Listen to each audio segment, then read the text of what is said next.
नमस्कार. सुप्रजा. मुलांची सर्वांगीण प्रगती करताना पालकांना योग्य मार्गदर्शन मिळण्यासाठी आणि स्वनिर्मितीचा आनंद देण्यासाठी विश्वासाची आणि आपुलकीची संस्था म्हणजे सुप्रजा. आपले सर्वांचे सुप्रजा परिवारामध्ये हार्दिक स्वागत आहे. तर आता जाणून घेऊया सुप्रजा म्हणजे काय. सुप्रजाचा जो पहिला विभाग आहे तो खास गर्भवती महिलांसाठी आहे. आयुष्यातील अत्यंत आनंदाचा क्षण म्हणजे बाळाची चाहूल. पण ती चाहूल लागल्यानंतर जे अनेक प्रश्न उद्भवतात ते कोणाला विचारायचे, तर त्याच्यासाठीच आहे सुप्रजाचा पहिला ग्रुप, चाहूल नवी. आता बाळ नवीन जन्माला आलं तर नातं नवं म्हणून दुसरा ग्रुप आहे नातं नवं. त्याच्यामध्ये नवजात बालक ते 3 वर्षापर्यंतचा शिशु होईपर्यंत च्या पालकांसाठी हा ग्रुप आहे. ह्या वयामध्ये मुलांना काय खायला द्यायचं, त्यांचा विकास कसा करायचा, त्यांच्याशी काय काय बोलायचं, काय काय खेळायचं, ह्या सगळ्या समस्या आम्ही सोडवून देतो. तिसरा ग्रुप आहे बहरनवा, म्हणजे मुलाचं 3 वर्षापासून ते 7 वर्षापर्यंतचा जो विकास काळ असतो त्यावेळचा हा ग्रुप आहे बहरनवा. आजकालच्या सोशल मीडियाच्या काळामध्ये मुलांना सोशल मीडियापासून कसं लांब ठेवायचं, त्यांना अभ्यासामध्ये रस कसा निर्माण करून द्यायचा, त्यांच्यासाठी काय काय गोष्टी आपण सांगायच्या, ह्याचं योग्य मार्गदर्शन सुप्रजातर्फे केलं जातं.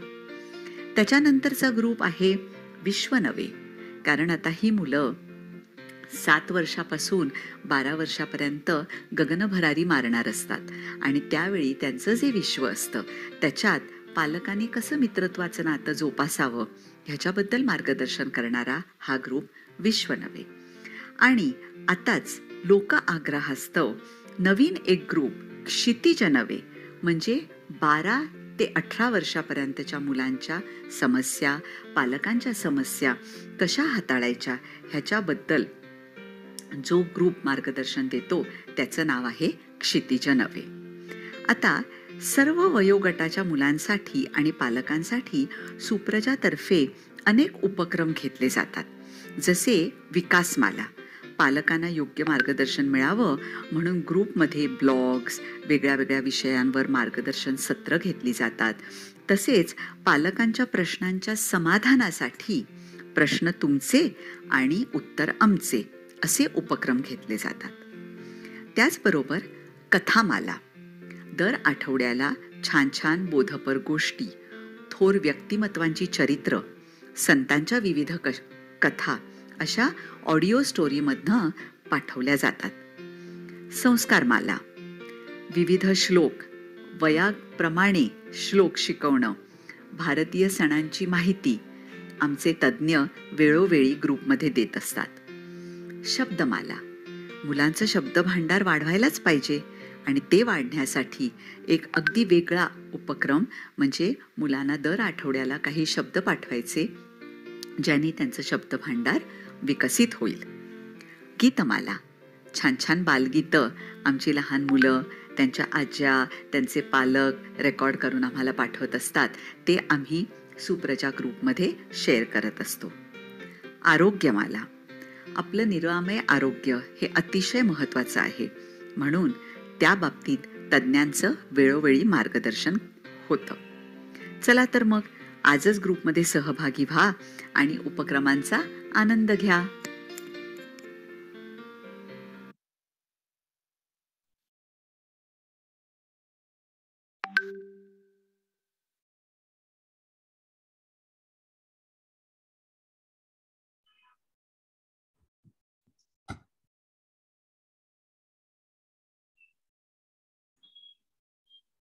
रेवतीताई.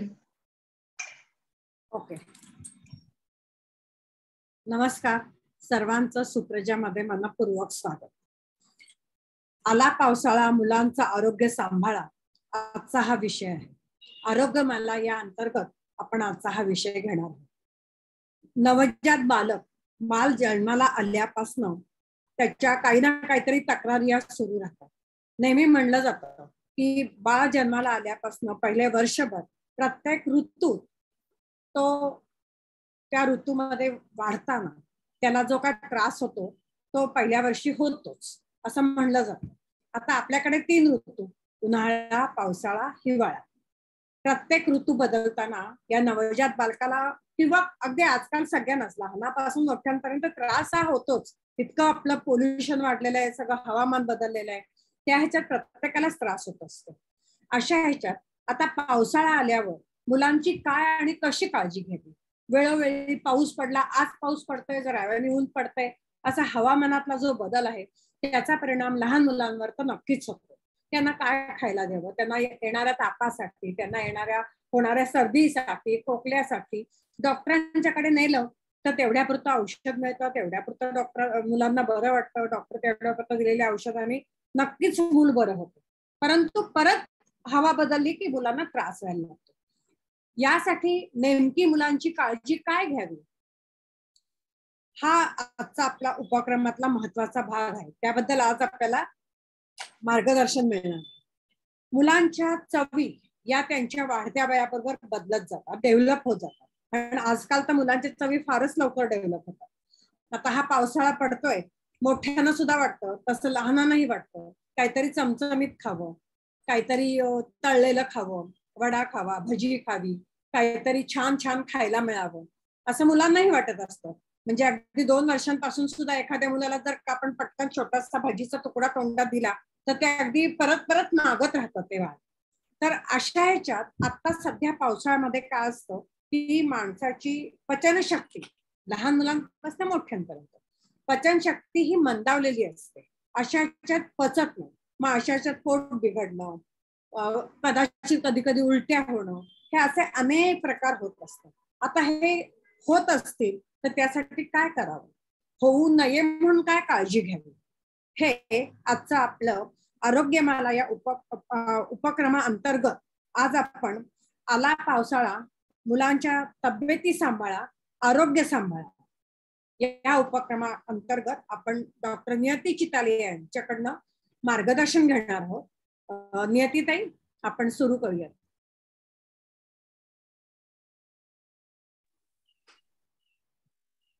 नमस्कार. सुप्रजाच्या माझ्या सगळ्या मैत्रिणींना अगदी मनापासून नमस्कार.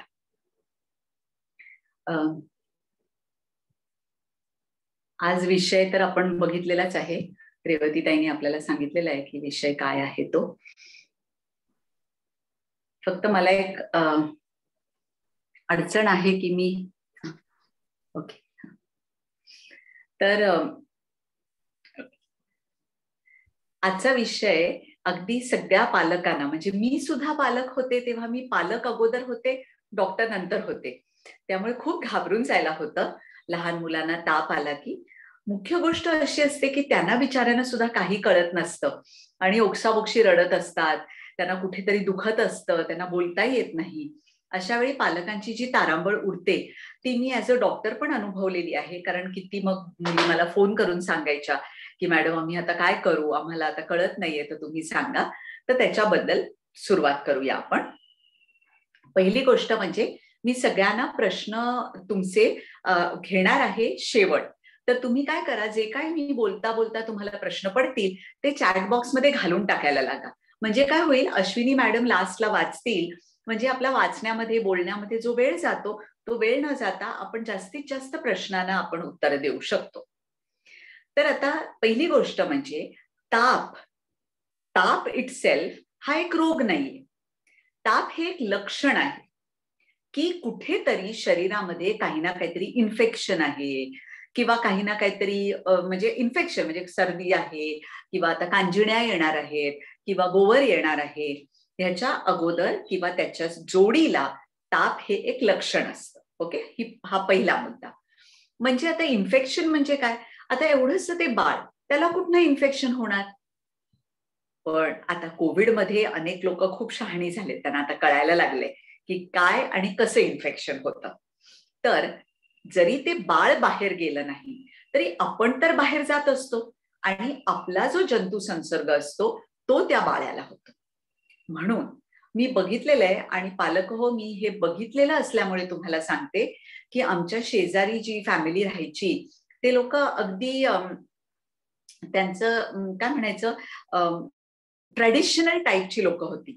म्हणजे मुलीला, त्या काकी होत्या, त्यांच्या मुलीला मूल झाल्यानंतर मी त्यांना म्हटलं होतं की थोडे दिवसानंतर तुम्ही लोकांना सांगायला लागा, कारण बाळ खूप लहान आहे आणि तिला काय होतं, आपलं पॅलेट असतं ना वरच्या टाळू टाळू ती जॉईन नव्हती झालेली, त्यामुळे तिला दूध घेतलं तरी ते लंग्स मध्ये जायचं.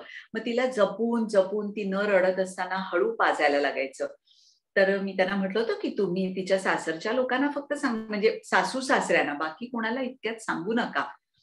पण इतकी लोक त्यांच्याकडे यायची, म्हणजे त्यांच्या मुलं, त्यांच्या सासरची लहान मुलं, आणि त्या मुलीच्या रूम मध्ये इकडे तिकडे. शेवटी ती मुलगी इतकी आजारी पडली की तिला हॉस्पिटलमध्ये ऍडमिट करावं लागलं. तर बाळ तुमचं जर का 7व्या महिन्यात जन्माला आलंय, 8व्या महिन्यात, 9व्या महिन्यात, कितीही वाईट असेल ना, म्हणजे लोकांना कितीही वाईट वाटलं तरी सुरुवातीला कोणाला अगदी लगेच सांगू नका, लगेच घरी बोलवू नका. थोडे दिवस जाऊ देत, मग त्या बाळाला आपण धरू शकतो, होल्ड करू शकतो. तेव्हा मग आपल्याला पण आनंद येतो मुलांशी खेळायला, आणि पालकांना पण टेन्शन राहत नाही. तर त्या लहान बाळाला पहिली गोष्ट म्हणजे मालिश करणारी जी बाई असते, त्या मालिश करणाऱ्या बाईला जर का सर्दी खोकला झालेला असेल, किंवा ती एखाद्या मोठ्या बाळाला मसाज करत असेल आणि तिथे ताप सर्दी खोकला असेल, तर आता हल्ली मास्क लावायला सांगणं हे काही गैर किंवा इन्सल्टिंग असं कोणाला वाटत नाही. त्यामुळे जी बाई घरी येईल मसाजला, तिला सांगायचं मसाज करताना नेसेसरीली मास्क हे इथपर्यंत यायला पाहिजे, असं आणि टाईट बसायला पाहिजे असं. ओके, हा संबंध भाग मास्कनी झाकला गेला असला पाहिजे. कोविड झाल्यामुळे जी माणसं अगदी आग्रहास्तव अगदी भेटायला येणारच, त्यांना सुद्धा तुम्ही खास मास्क देऊ शकता. घरात आल्यानंतर हात भीत धुवूनच बाळाला हात लावा असं देखील सांगू शकता. तर अशा पद्धतीने बाळाला सर्दी खोकला होतो. पण आता एक गोष्ट लक्षात घ्या, खास करून नाते नवे ह्या ग्रुप मधली जी लोक आहेत की ज्यांची अगदी नवीन जन्मलेली बाळ आहेत, अगदी 9 ते 10 महिन्यापर्यंत ही परिस्थिती असते बघा, की बाळ तुम्ही त्यांना असं झोपवलं की ते असा आवाज काढत असतात. आता आपल्याला काय वाटतं की त्यांना छातीमध्ये कफ झालाय म्हणून असा आवाज येतोय, का दमासारखा झालाय, पण इट इज व्हेरी नॅचरल. असं असं करणं म्हणजे आपल्याला वाटतं की जणू काय छातीमध्ये कफ झालेला आहे. त्यामुळे अनेक लोक ग्रुपमध्ये विचारतात जेव्हा की माझ्या बाळाला सर्दी झाली तर मी काय देऊ, तेव्हा मी पहिल्यांदा हाच प्रश्न विचारते की सर्दी झाली तुम्हाला कसं कळलं? कारण जर असा आवाज येत असेल आणि मी तुम्हाला औषधं लिहून दिली आणि ती औषधं बाळाला जास्त पडू शकतात ना, गरज नसताना उगीच आपण दिली तर. म्हणून मी नेहमी विचारते की तुम्हाला कसं कळलं की त्या बाळाला सर्दी झाली? आता तुमच्या लक्षात आलं असेल की मी हा प्रश्न का विचारते. घुर्र घुर्र असा आवाज येतो, असं इकडनंच आवाज येत असतो त्यांना. हा, तो नॉर्मलच असतो आणि ते आळोखे पेळोखे देताना त्यांना तो आवाज येत असतो. ओके. ताप, पहिली गोष्ट म्हणजे अंग तापलेलं असणं म्हणजे ताप नव्हे. अनेक आया हा पण प्रश्न विचारतात की बाळाचं डोकं खूप तापलेलं आहे मॅडम, पण त्याला ताप म्हणत नाही. आपण थर्मोमीटर लावावा आणि थर्मोमीटर लावल्यानंतर किती ताप आहे ह्याच्याने आपल्याला कळेल की बाळाला ताप आहे की नाही, तरच औषध द्यायचं. आता औषधावर येऊया. आपल्याला सगळ्यांना माहिती की कॅल्पॉल, पॅरासिटामॉल हे आपण ॲलोपॅथिक औषध देतो. तर आता अश्विनी तू चॅटबॉक्स मध्ये लिहून घे, सप्तकीर्ती. सप्तकीर्ती हे सप्तकीर्ती नावाचं सिरप बाजारामध्ये अवेलेबल आहे, खास मुलांच्या तापासाठी. सप्तकीर्ती. आता तुम्हाला आयुर्वेद ज्यांना माहितीये त्यांना त्रिभुवन कीर्ती माहिती असतील गोळ्या. त्रिभुवन कीर्ती ह्या तापाच्या गोळ्या आहेत. तसंच हे लहान मुलांसाठी म्हणून सप्तकीर्ती. तर ते सिरप 1 चमचा भरून बाळाला द्यायचं. एक 10-15 मिनिटांनी ताप उतरायलाच पाहिजे. अगदीच उतरला नाही तर अर्धा चमचा काल्पॉल 15 मिनिटानंतर तुम्ही देऊ शकता. पण जे डोलो 650 वगैरे एवढ्या स्ट्रॉंग औषधं जर असतील, तुमचे डॉक्टर प्रिस्क्राईब करत असतील, तर त्यांना तुम्ही रिक्वेस्ट करा की डॉक्टर तुम्ही ना लहानपणापासून मुलांना एवढं स्ट्रॉंग औषध आपण नको देऊया, थोडंसं तुम्ही लाईट पॉवरचं म्हणजे काल्पॉल ह्याच्यामध्ये 250 मिलीग्रॅम्स पासून 400, 500, 600, तर डोलो तर 650 असतं. मग ते घ्यायला जर सुरुवात केली बाळांनी तर त्यांना मग सप्तकीर्तीचा इफेक्ट कसा होणार? नाही होणार ना. म्हणून आपण पहिल्यापासून मुलांना जरा लो ग्रेडची औषधं द्यायची. तुम्हाला सांगते, तुम्ही UK अमेरिकेला गेला तर लहान मुलांना औषधं म्हणजे अशी औषधं देतच नाही. पण आपल्याकडे जी आम्ही औषधं लिहून देतो की बी कॉम्प्लेक्स द्या, आयर्न द्या, हे सगळं आपण म्हणतो, तर ते जे आयर्न वगैरे आपण म्हणतो ते द्यायला पाहिजे ते तिकडे अगदी नियमित देतात. आणि आपल्याकडे मात्र आया अजिबात देत नाहीत. ना कॅल्शियम देतात, ना बी कॉम्प्लेक्स देतात आणि ना आयर्नच्या सिरप देतात. ह्या बाबतीत आयांनी अतिशय सतर्क राहायला पाहिजे. कारण लहान मुलांना व्हायसिनेराल म्हणून व्हिटॅमिनचं सिरप येतं, किंवा आता मी व्हायसिनेराल सांगते कारण मी मुंबईला राहते, इट इज इझिली अवेलेबल. पण कुठलंही व्हिटॅमिनचं सिरप जे तुमच्या डॉक्टरनी लिहून दिलेलं आहे ते तुम्ही तुमच्या बाळाला द्या.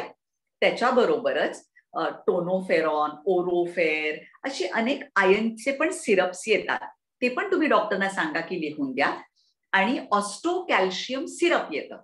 हे ऑस्टो कॅल्शियम सिरप लहान मुलांना कॅल्शियम नीट मिळावं ह्याच्यासाठी म्हणून दिलं जातं. आता आया, जर का तुम्ही ब्रेस्ट फीडिंग करत असाल तर तुम्हाला कॅल्शियम, आयर्न आणि बी कॉम्प्लेक्स तुम्हाला सुद्धा घ्यायला लागेल. ही औषधं नाहीयेत, एक लक्षात घ्या. अनेक लोकांना मी जेव्हा विचारते, सांगते ना की तुम्ही आम्हाला औषधं नाही घ्यायची, ही सप्लिमेंट्स आहेत. आपल्याला जेवणामध्ये, आहारामध्ये त्या गोष्टी प्रदूषणामुळे हल्ली मिळत नाही. सॉइल प्रदूषणामुळे कॅल्शियम आणि नायट्रोजन नीट ऍब्सॉर्ब केलं जात नाही रूट्स मधनं, म्हणून आपल्याला ते मिळत नाही. त्याच्यासाठी म्हणून ही सिरप्स घ्यायला लागतात. ही औषधं नाहीयेत बरं का, तर ते सप्लिमेंट्स आहेत. म्हणून ती कृपया करून तुम्ही बायकांनो, तुम्ही ही औषधं घ्या. लहान मुलांना सुद्धा तुमच्या डॉक्टरना विचारून ती औषधं अवश्य द्या. हे एक पथ्य तुम्ही सगळ्यांनी अगदी पाळा. असं बघा की आपल्याला हे पथ्य मात्र नक्की पाळायला पाहिजे. ओके. ताप आला तर सप्तकीर्ती. आता सप्तकीर्ती कुठल्या वयापासून? अगदी समजा एक बाळ तुमचं 1 महिन्याचं आहे आणि त्याला ताप आलेला आहे, तुम्ही मापलात 100च्या वर गेलेला आहे, मग त्याला 1 चमचा नाही द्यायचं, त्याला 10 थेंब किंवा 5 थेंब पहिल्यांदा औषध द्यायचं. 5 थेंब देऊन बघायचं किती वेळाने ताप उतरतो, आणि मग त्याच्यानंतर त्याला जर लागलं तर मग परत द्यायचं किंवा कालपॉल वगैरे काहीतरी द्यायचं. पण एक गोष्ट लक्षात ठेवा, आपण सगळी जण ह्या आपल्या व्हॉट्सअप ग्रुप मधली आहोत पेरेंटिंगच्या, तर त्या व्हॉट्सअप ग्रुप वरती माझं उत्तर येण्यासाठी अवलंबून राहू नका बाबा. कधी कधी लहान मुलांना अगदी नुसता 1 ताप किंवा 100 ताप चढला ना तरी त्यांना आकडी येते. मग अशा वेळी हलगर्जीपणा झाला असं नाही का म्हणणार आपण. म्हणून हे प्रश्न की माझ्या मुलाला ताप आहे तर मी काय करू, मला घरगुती उपाय सांगा, सर्दी आहे, खोकला आहे, घरगुती उपाय सांगा, हे प्रश्न कृपया तुम्ही ग्रुपमध्ये विचारू नका. आणि असं कोणी सांगितलं की हे घरगुती उपाय करा तर ते करू नका, कारण खोकल्यासाठी कुठलाही घरगुती उपाय नसतो. खोकला जर वाढला तर त्याचा दमा होण्याची शक्यता अगदी लगेच असते. आणि लहान मुलांना जर बाळ दमा झाला तर तो बरा व्हायला खूप वेळ लागतो आणि ते बिचारं बाळ खोकताना आपल्याला पण बघवत नाही. म्हणून अशा सिम्पटम्ससाठी घरगुती उपाय वगैरे काही नसतात. सप्तकीर्ती मी तुम्हाला सांगून ठेवलंय, ते तुम्ही घरी आणून ठेवा, पण ताप मापल्याशिवाय द्यायचं नाही. आणि असं बाळ करत असेल तर ती सर्दी नव्हे. त्यामुळे डॉक्टरनी स्टेथोस्कोप लावून छातीला तपासलं आणि मग सांगितलं की याला सर्दी आहे किंवा दमा खोकला आहे, तर तुम्ही त्याच्यासाठी इतर औषधं देऊ शकता, पण नाहीतर ती सर्दी नव्हे. ओके. त्यामुळे हे एक मनातनं पहिलं काढून टाका. सप्लिमेंट्स मुलांना द्या. औषधांच्या ठीक आहे की गरज लागली तरच आपण द्यायचं, आणि इतकं त्यांचं रेझिस्टन्स वाढणार आहे त्या बी कॉम्प्लेक्सनी वगैरे की कोण जवळ आलं तरी सुद्धा त्यांना सर्दी खोकला होणार नाही.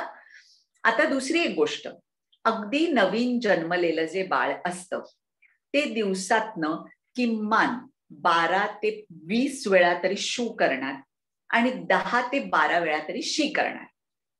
का? तर त्यांची आतडी डेव्हलप नसतात. त्यांची युरिनरी ब्लॅडर सुद्धा त्यांना पॉवर नसते ते एवढं युरिन ठेवायला, ते तर डेव्हलप होत असतं.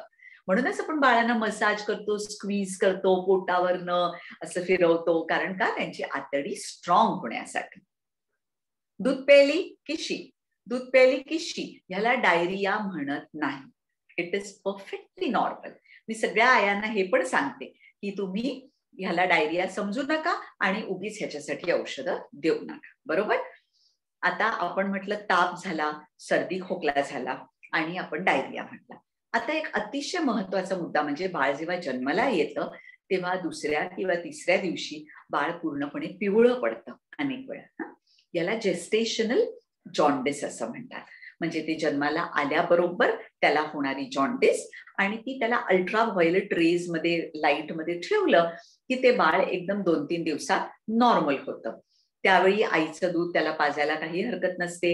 डॉक्टरनी सांगितलं बाहेरचं टॉप फीड द्या तर तुम्ही आपलं जे लॅक्टोजेन वगैरे आहेत, पावडर मिल्क फॉर्म्युला असं तुम्ही देऊ शकता. गाईचं दूध देखील तुम्ही देऊ शकता. आणि एक मुद्दा, म्हशीचं दूध सुद्धा देऊ शकता बरं का. कारण आत्ताच एकाने मला फोन केला होता, म्हशीचं दूध मी ऐकलंय थंड आहे. असं काही नाही. गाईचं दूध आणि म्हशीचं दूध हे सेम असतं. फक्त म्हशीच्या दुधामध्ये फॅट थोडी जास्त असते आणि लहान बाळ असतं ना, त्याला कसं पचणार एवढं फॅट बीट, म्हणून आपण त्याला गाईचं दूध देतो. तुमच्याकडे म्हशीचं दूध असेल, म्हशीचं दूध येत असेल तर त्याला पाणी जरा थोडंसं जास्त घालून तुम्ही बाळांना म्हशीचं दूध सुद्धा प्यायला देऊ शकता. ओके. आता ब्रेस्ट फिडिंग करतोय तर मग आम्ही फणस खाऊ शकतो का, आंबा खाऊ शकतो का, मासे खाऊ शकतो, काय प्रश्न तुम्ही विचारू नका हो.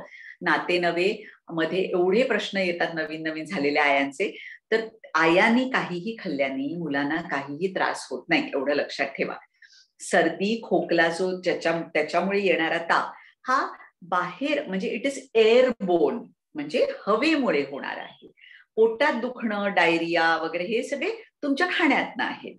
पण मी जसं म्हटलं, बाळ 10 ते 12 वेळा त्याला जरी शी झाली तर it is totally normal, it is not diarrhoea. Okay. पण आता त्याच्याबरोबरच जर बाळाला ताप असेल तर मात्र तो तुम्ही डायरिया समजू शकता, म्हणून मग डॉक्टरांकडे घेऊन जायचं. आता काय आहे माहितीये का, बहुतांशी लोक गरम असो, थंड असो, पावसाळा असो, त्या बाळाला एवढं एवढं एवढं कपड्यांमध्ये, म्हणजे तुम्ही एक पातळ दुपटं घ्या, त्याच्यात बाळाला गुंडाळून त्याला झोपवा. That is enough. त्याच्यावरती अजून रग आणि चादर आणि त्याला बिचारायला एवढं गरम, बाळांना ना खूप गरम होतं. आणि मग त्यांना जर घाम आला नाही तो किंवा ती अशी मोकळी राहिली नाही तर त्यांचं मग डोकं गरम वाटायला लागतं किंवा तळ पाय गरम वाटायला लागतात. म्हणून त्यांना उघडं ठेवायचं. जरी सुद्धा ताप असला झबलं लावायचं. अगदी बाळ अगदी 1 महिन्याचं असताना बांधून ठेवायचं, 2 महिन्यापासून बांधून ठेवायचं नाही. त्यांना त्यांची हालचाल चांगली करू दे. ओके. आता चांगली हालचाल, त्याच्यामध्ये एका आईने मला विचारलं होतं, माझी मुलगी आहे ना, ती पाय सारखी आपटते तर तिला पाय दुखत असतील का. अहो, हे सायकलिंग करणं म्हणजे बाळांचं पचन असतं, नाही तर जेवण कसं पचणार. म्हणून ती व्यायाम करत असतात आणि ते त्यांना देवानीच शिकून पाठवलेलं असतं की तुम्ही एवढ्या वयामध्ये एवढा एवढा व्यायाम करायचा, म्हणून ती मुलं त्या पद्धतीने व्यायाम करत असतात. ओके. तर त्याला काही घाबरून नाही जायचं, त्यांचे काही पाय बी दुखत नसतात. आता जशी जशी मुलं मोठी होत जातात त्यांचं म्हणजे आता रांगायला लागली, दात आले की काही पडलेलं तोंडात टाकणं, त्याच्यामुळे डायरिया होऊ शकतो, त्याच्यामुळे सर्दी खोकला ताप होऊ शकतो. पण परत नियम हाच की तुम्ही त्यांना कुठल्याही पद्धतीने घरगुती इलाजामध्ये ताप किंवा सर्दी खोकला बरा करण्याच्या मागे पडू नका.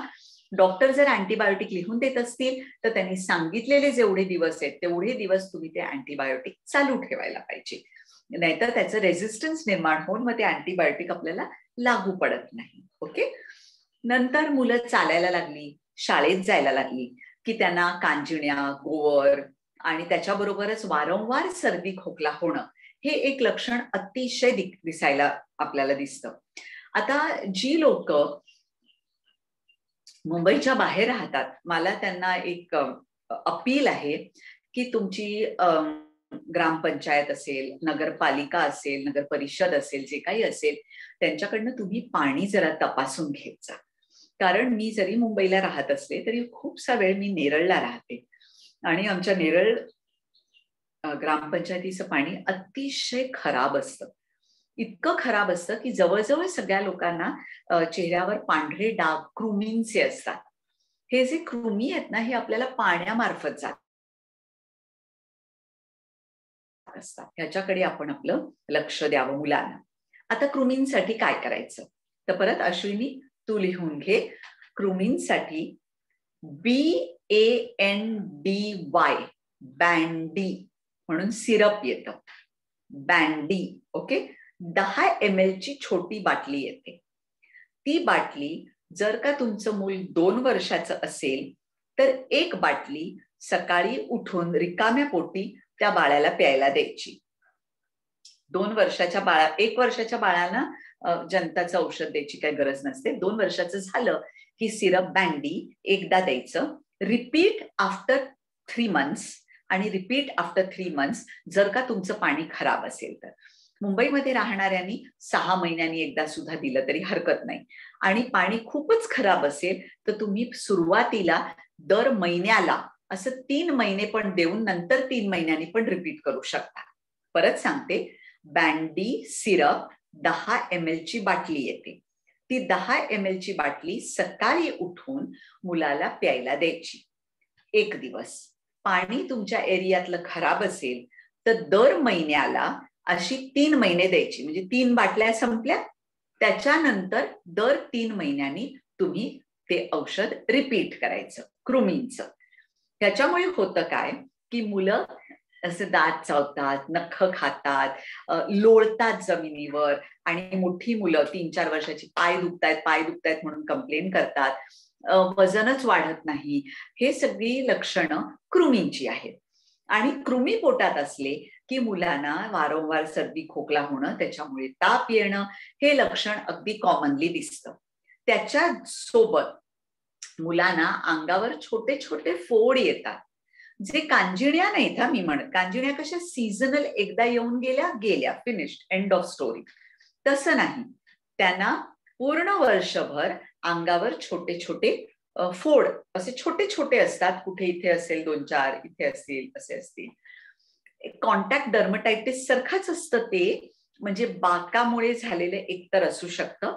पण मी बघितलंय जी मुलं सकस आहार घेत नाही आणि जेवणामध्ये जॅम, जेली, जास्त गूळ, हे सगळे पदार्थ खाल्ल्यामुळे त्यांना अंगावर, त्वचेवर तसे फोड छोटे छोटे, अगदी बारीक, म्हणजे दिसायला सेम टू सेम कांजिण्यांसारखे ते फोड दिसत असतात, पण ते असतात कंटिन्युअसली. याचा असा अर्थ की त्यांचं जे काही आहारामधनं तुम्ही देताय ते त्यांना पोषण त्यांना मिळत नाहीये, नुसतं त्यांचं पोट भरतंय. म्हणून मुलांचा जो आहार आहे त्याच्यावर आम्ही व्हिडिओ पण केलेला आहे आणि त्याच्यावर सत्र पण मागच्या वेळी आपलं झालेलं आहे की मुलांना कसा हाय प्रोटीन आहार आपण द्यायचा.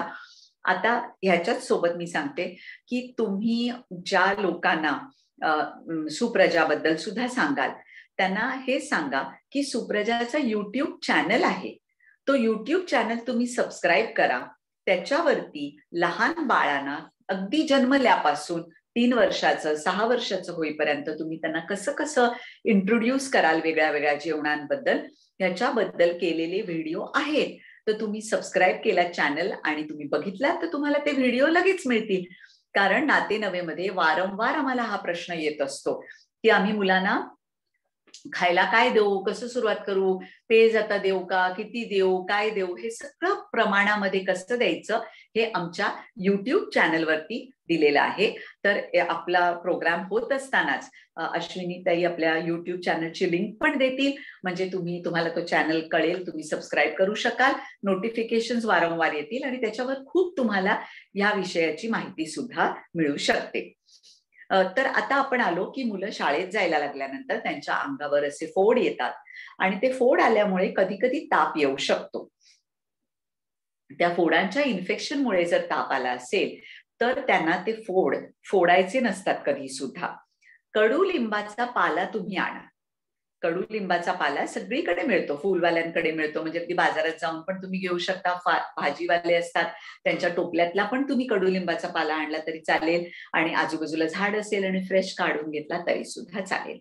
हा कडुलिंबाचा पाला दररोज, म्हणजे पाला म्हणजे किती घ्यायचा, तर तुम्ही फक्त पानं घेत असाल तर साधारण एक ओंजळभर, तुमची पूर्ण भरून ओंजळभर पानं होतील एवढी पानं एका मोठ्या पातेल्यामध्ये बाळाचं पाणी उकळवताना आतमध्ये घालायची आणि ते चांगलं उकळवायचं. म्हणजे उकळी फुटल्यानंतर सुद्धा एक 5 ते 10 मिनिटं ते पाणी उकळवायचं आणि ते पाणी त्यांच्या आंघोळीच्या पाण्यामध्ये मिक्स करायचं.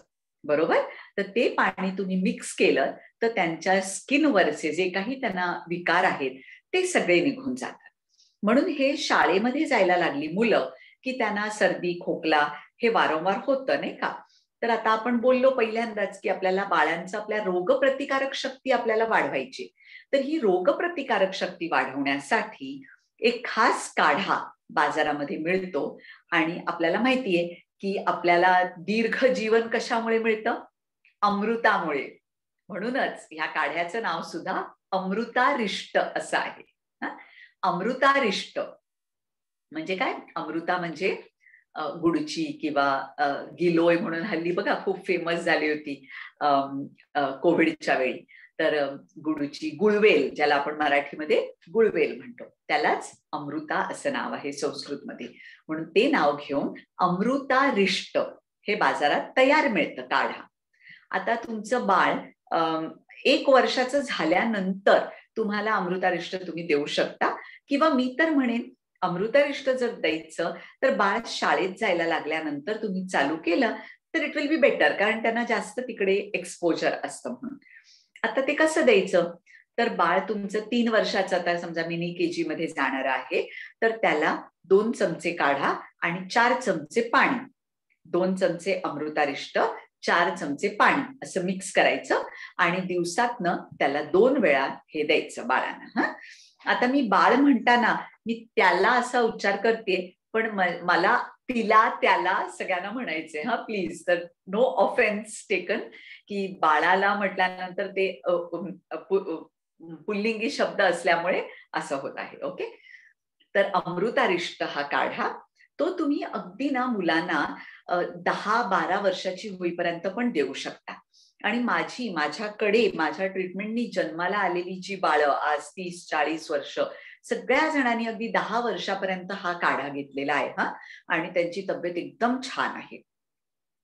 आता ह्याच्याबरोबरच एक अजून रोगप्रतिकारक शक्तीच वाढण्यासाठी नव्हे पण वजन वाढण्यासाठी आणि बाळं चांगली टणक करण्यासाठी मध्येच एका बाईनी मला प्रश्न विचारला होता की बाळाला मसाज किती महिने करावं. बाळाला मसाज किती महिने करावं. मला त्या दिवशी मनातल्या मनात एकदम खूप हसायला आलं आणि आठवण आली माझ्या मुलाची. तर मी मुंबईला पंचकर्म केंद्र चालवायचे त्यामुळे माझ्याकडे तेल काढा हे सगळं खूपच असायचं आणि मसाजलाच बायका यायच्या, बायका पुरुष, हाडं बिडं दुखणारी, सांधे दुखणारी. त्यामुळे मसाज हे माझं आत्मा आहे असं तुम्ही म्हणू शकता. त्यामुळे माझा मुलगा जन्माला आल्यानंतर पहिले 3 महिने अगदीच ते लिबलिबीत असतात, बाळं धरायला जरा भीती वाटते म्हणून पहिले 3 महिने बाईनी मसाज केलं. पण 3 महिन्यापासून माझा मुलगा 5 वर्षाचा होईपर्यंत दररोज आंघोळीच्या अगोदर मी त्याला तेल लावून मगच आंघोळ घालायचे आणि मसाज करून प्रॉपर स्क्वीज मसाज सारखं करून. आणि 10 वर्षाचा होईपर्यंत थंडीचे 4 महिने मसाज करूनच आंघोळ असायची. अगदी म्हणजे प्रॉपर मसाज जसं आपण लहान बाळांना करतो तसंच अगदी 10 वर्षाचा होईपर्यंत. त्यामुळे फायदा असा झाला तो कराटे करायचा, कराटे ब्लॅक बेल्ट, क्रिकेट खेळायचा. बॉल वगैरे लागला ना तर त्याला जाणवायचाच नाही. मला अनेक पालकांनी हा प्रश्न विचारला की आमच्या मुलांना बॉल लागला की ते मुलं त्यांना ते वेदना होतात, 2-3 दिवस त्यांना वेदनेमध्ये राहतात. पण परवाच्या दिवशी म्हणे आम्ही बघितलं तुमचा मुलगा खेळताना त्याला छातीला इथे हाडाला तो बॉल लागला, लाल बॉलचा लाल उठला. आम्ही त्याला विचारलं की तुझ्या आईला आम्ही फोन करू का तुला बरं, म्हणजे तो म्हणाला मला काही नाही दुखलं, मला दुखलं बिखलं काही नाही. मग एका आईने मला फोन करून सांगितलं होतं उद्या जर का त्याला दुखायला लागलं तर तुम्ही बघा, त्याला बॉल लागला होता. पण त्याला दुखलंच नाही आणि कराटे ब्लॅक बेल्ट झाला असला त्यामुळे त्याला कुठे हाडांचा काही प्रॉब्लेम नाही झाला. तर जर आयांना मला वाटतं मसाजला ना, मी तरी अनुभव घेतला एक लहान बाळाच्या मसाजला म्हणजे मुलाच्या पण 10 वर्षाचं होईपर्यंत सुद्धा 10 मिनिटाच्या वर वेळ लागत नाही आणि आपण 10 मिनिटं आरामात काढू शकतो. खोबरेल तेलाने मसाज करायचं. दुसरं कुठलं तेल मी माझ्या मसाजला दवाखान्यात जे तेल वापरते ते नारायण तेल, महानारायण तेल, महामाश तेल, अश्वगंधा तेल अशी वेगवेगळी तेलं असतात. पण त्याला एक प्रकारचा दर्प येतो. मग दिवसभर मुलांच्या अंगाला तसा वास येत राहतो. त्याच्यापेक्षा खोबरेल तेल बेस्ट, त्याला काही वास वगैरे येत नाही. किंवा कपासिया तेल, कपासिया तेल म्हणजे कॉटन सीड ऑइल, कापशीचं तेल. कापशीचं तेल तर एकदम बेस्ट, त्याला अजिबात वास येत नाही, ना ते गरम असतं ना ते थंड असतं, म्हणजे it is neutral. At least coconut oil cold असतं, राईचं तिळाचं तेल हे गरम असतं, पण कपाशीचं तेल हे एकदम न्यूट्रल असतं. सो कपाशीचं तेल आपल्याला धाराचं कपाशीचं तेल मिळतं बाजारामध्ये, आणि तुम्ही जर कुठे राहत असाल तर तुम्हाला कोल्ड प्रेस कपाशीचं तेल अगदी रेडीमेड मिळू शकतं. त्याला ना वास असतो, म्हणजे मी म्हणेन ऑलिव्ह ऑइलला सुद्धा थोडासा वास असतो, पण कपाशीच्या तेलाला अजिबात कुठल्याही प्रकारचा वास नसतो. त्यामुळे ते त्यांनी मसाज केलं तर खूप छान वाटतं. मसाजचा दुसरा एक फायदा असा होतो की मसाज म्हणजे आपण तेल शरीराला चोळत असतो, त्या चोळण्याच्या प्रक्रियेने सेल्स आपले आणि त्या सेल्स मधनं जाणाऱ्या नर्व्स, त्यामुळे आपला मेंदू सुद्धा खूप शांत राहतो. मुलं उगीच अवाच्या सवा, मुलांनी प्रश्न विचारावे मला असं नाहीये, पण मुलांचे प्रश्न एका एजला गेल्यानंतर थांबायला पाहिजे. मग त्यांना स्वतः उमगलं पाहिजे, मग त्यांनी आपल्याला सांगायला पाहिजे की हा प्रश्न मला होता, पण मला हे उत्तर सुचलंय, हे बरोबर आहे की नाही, हे जे सांगण्याची हातोटी मुलांमध्ये येते, असा माझा अगदी दाट समज आहे. माझ्याकडे त्याला प्रूफ करायला काही नाहीये, पण मसाज मी पेशंट्सना सुद्धा करत असल्यामुळे मसाज केल्यानंतरची जी भावना असते, जे व्यक्तीला वाटतं मसाज केल्यानंतर, त्याला ना शब्द नाहीयेत सांगायला. तो ते जे रिलॅक्सेशन आतनं होतं, तर बाळ सुद्धा तशीच रिलॅक्स होत असतील नाही का हो? ओके. आता आपण मुलं मोठी तर होत आहेत, तर मोठी होता होता त्यांच्यामध्ये त्यांना टायफॉइड होऊ शकतो बरं का. हल्ली एक लक्षात घ्या तुम्ही, आपण जे केक आणतो बर्थडे केक्स, ते पूर्वी ना केक जास्त आणि आयसिंग कमी असायचं. हल्ली केक असतो कमी आणि आयसिंग असतं जास्त. बहुतांशी आयसिंग मध्ये कच्चं अंड घातलं जातं. आयसिंग कच्च्या अंड्याशिवाय होत नाही. तर ते कच्चं अंड असतं, that is the source of the typhoid. Salmonella typhus म्हणून जो जंतू असतो, तो कच्च्या अंड्यातनं आपल्या पोटामध्ये जाऊ शकतो. म्हणून ऍज फार एज पॉसिबल मुलांना कच्चं, तुम्ही पण मोठ्याने पण कच्चं काहीही खाऊ नका. आपल्या मुलाला चिकन पॉक्स किंवा मीजल्स आले, म्हणजे गोवर आलं, तर आपण सिविक सेन्सनी आपल्या मुलाला किंवा मुलीला शाळेत पाठवू नये. शाळेत कळवावं की माझ्या लेकराला ताप, म्हणजे गोवर कांजिण्या आलेल्या आहेत, म्हणजे इतर मुलं सुद्धा सावधान होतात. तुमच्या मुलाला गोवर कांजिण्या आलेल्या असतील तर घरातल्या कोणालाही त्याचं इन्फेक्शन होऊन कांजिण्या नाही येणार, नागिण येते. एक लक्षात घ्या, नागिण म्हणजे ज्याला हर्पिस म्हणतात. हर्पिस हे चिकन पॉक्सचाच बंधू आहे, पण आपल्याला चिकन पॉक्स लहानपणी येऊन गेलेलं असतं, म्हणून आपल्याला चिकन पॉक्स नाही होत, परत हर्पिस होतं. म्हणून चिकन पॉक्स झालेल्या मुलाला का वेगळं ठेवायचं, आपण पण मिक्स नाही व्हायचं, कारण आपल्याला हर्पिस होऊ शकतं. मग त्याची सेवा शुश्रूषा कोण करणार, म्हणजे हर्पिस मध्ये आपल्याला पण खूप दुखत असतं, मग त्या बाळाची सेवा शुश्रूषा पण आपल्याला करायला होत नाही. म्हणून आयसोलेशन ह्या रोगांमध्ये खूप महत्वाचं आहे बरं का. दुसरी एक खूप महत्वाची गोष्ट अशी आहे की आयसोलेशन तुम्ही करताना मुलांना अशा पद्धतीने ठेवा की ती खुश राहतील. त्यांची मानसिकता अतिशय आनंदी आणि त्यांनी खुश राहायला पाहिजे. ओके. म्हणून ती झोपलेली असताना त्यांना गाणी ऐकवा, किंवा म्हणजे फोन वगैरे देऊ नका की हे तू बघत बस मस्त नाही, त्यांना गोष्टी सांगा, त्या गोष्टीचं नाटक स्वरूप करून त्यांना इनॅक्ट करून दाखवा. त्यांच्याशी भेंड्या खेळा, नावाच्या भेंड्या आहेत किंवा गावांच्या भेंड्या आहेत, गाण्यांच्या तर असतातच. तर अशा पद्धतीने आपण त्यांना भेंड्या ऐकवू शकतो, बरोबर आहे. तर असं सगळं मुलांना आपण प्रसन्न ठेवायला पाहिजे. दुसरा एक रोग जो मुलांना मोठेपणी, म्हणजे एकदा लहानपणी ती कावीळ झालेली असते, त्याचा इफेक्ट गेलेला असतो. एकदा का त्यांना लाईटमध्ये ठेवलं की परत मग त्यांना काही कावळीचा त्रास होत नाही. पण शाळेमध्ये जर का त्यांनी दूषित पाणी वगैरे प्यायलं किंवा अन्न दूषित खाल्लं तर त्यांना जॉन्डिस होऊ शकतो. तर जॉन्डिस साठी सुद्धा डॉक्टरांपेक्षा सल्लागार जास्त असतात. झाडपाल्याचं औषध तो एक कोण पानवाला देतो आणि आम्ही खाल्लं असं मला सांगणारी खूप लोक येतात. पालक हो, जो पानवाला झाडपाल्याचं औषध देतो ते खाण्याचं आपलं विड्याचं पान असतं आणि त्याच्यामध्ये नवसागर घातलेला असतो. नवसागर नावाचा एक क्षार असतो. हे पूर्वीच्या काळी नवसागर ज्या जॉन्डिस म्हणजे आपल्या लिव्हरच्या औषधांमध्ये घालायची पद्धत होती, पण आपण त्या पद्धतीने औषध घेऊ नका. This can increase the infection. लिव्हरला प्रेशर आलं की तेल तूप लोणी पूर्णपणे बंद करायचं, कारण लिव्हर इज द डायजेशन, आपला अग्नी आहे तो, त्याला स्मॉदर नाही करायचं, त्याला हे नाही करायचं. स्मॉदर म्हणजे त्याला बुजवून नाही टाकायचा, विझवून नाही टाकायचा. तर त्याच्याऐवजी गोड म्हणजे आता काहीतरी एनर्जीला पाहिजे, मग फॅट नाही तर शुगर्स. तर सरबत आहेत, तर सरबतामध्ये साखर घरातली, उसाचा रस बाहेरचा आणायचा नाही. उसाचा रस अशासाठी पूर्वी सांगायचे की तो साखरेचं स्वरूप असायचं म्हणून. पण तुम्ही ग्लुकॉन सी, ग्लुकोज डी आणून ते सरबतामध्ये घालून मुलांना देऊ शकता. कम्प्लिटली 8 ते 15 दिवस, 8 दिवस तरी मुलांना झोपून ठेवायचं असतं जेव्हा जॉन्डिस येतो तेव्हा. जॉन्डिसच्या अगोदर ताप येतो. पावसाळ्यामध्येच जॉन्डिसचा प्रादुर्भाव आणि टायफॉइडचा प्रादुर्भाव खूप जास्त वाढतो. कारण काय असतं, आपण उन्हाळ्यामध्ये उन्हाळ्याची सुट्टी संपते आणि लगेच शाळा चालू होते. उन्हाळ्याच्या सुट्टीमध्ये आपण बाहेर खायला जातो, हॉटेलिंग करतो आणि मग जून महिन्यामध्ये पण त्याची आठवण होऊन आता आपण परत जाऊया का असा एक समज असतो. मग मुलं जातात, पालक पण घेऊन जातात आणि काही त्याच्यात गैर नाहीये. पण इन्फेक्शन होण्याची शक्यता माशा बिशा या पावसाळ्यामध्ये जास्त असतात नाही का.